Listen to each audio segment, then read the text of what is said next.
OMFG! This is the 4th time I've had to record this as I didn't save it to my phone.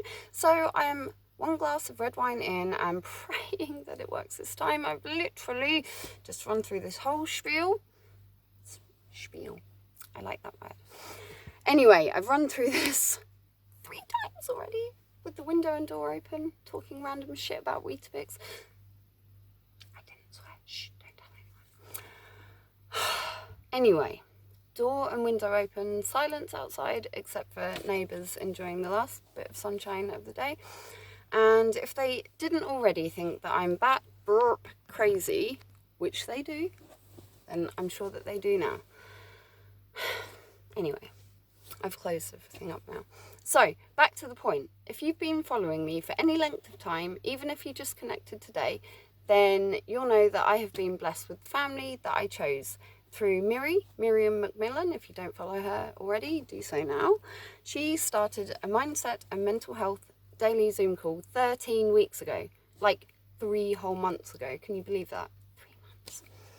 Anyway, these calls have people joining in from all over the world, and a very special cluster of around 15 of us have basically formed incredible, unbreakable bonds, both as a whole and individually with others in the group. So, why am I saying this on a post called Weetabix? Because I shared a Facebook memory with them, and the picture will go in the comments for context.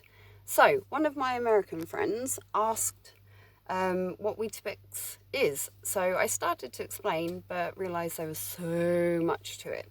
It's like a complicated topic, a bit like the whole Marmite thing, love it or hate it, and the strong reasonings why for either way. Kind of the same here.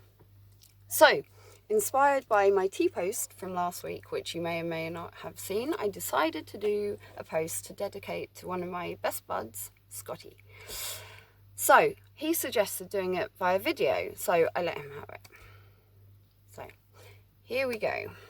Weetabix is a breakfast cereal. The name Weetabix is a brand name from an amalgamation of the words wheat and biscuits, basically. The word biscuit, though, is kind of confusing in this instance for both us Brits and you Yanks, as it's not the texture of a British biscuit or an American scone. Yes, scone, not scone, and don't even get me started on the proper order for butter, jam and cream on a fruit one. But I digress. Weetabix absorbs the F out of the milk, so you have to be really careful about how much you put in. Too little and you get dry bits, or end up with like this kind of wibbly island surrounded by no milky sea. Too much and it just all goes smush. Yeah. Everyone has their sweet spot with milk level, and you kind of need a go-to bowl for this one, as you have to figure it out by trial and error. So if you're using the same bowl each time, then once you've figured out the perfect level for you, then you can get it right every time. Pro tip. But it doesn't end there. Oh, no, my friends. Bear with. Toppings. So, what do you top it with? What goes well with this weird but nice flavoured savoury wake-up meal? Have a think about that for a minute. Let that marinate. Do you top yours with sugar, UK people? I do. Brown sugar. Demerara, to be exact. 1 teaspoon shared across 2 biscuits. And I also love chopped banana on top as well, but not with sugar. That's just... no. Let's hear your favourites. Maybe, we can get some new ideas and spice up this whole lockdown situation via breakfast. Who knows? Anyway, so back to the sugar thing. There is still a knack to this, which involves my preferred state of Weetabix moistness. That one was for you, Mary. I prefer something in roughly the middle. Thoroughly soaked, but not to a point of mushiness. So it ends up being like this multi-sensory experience, as like you're literally racing against time to eat eat it before it disintegrates into the leftover milk, but also you really want to enjoy the experience, and especially you don't want indigestion. So yes, balance beam. So how does sugar come into this? It's in the way you pour your milk, and some people pour around, some pour on top, others go wild and just point and shoot. When it comes to a sugar topping, you must sprinkle it on after the milk has gone on, okay?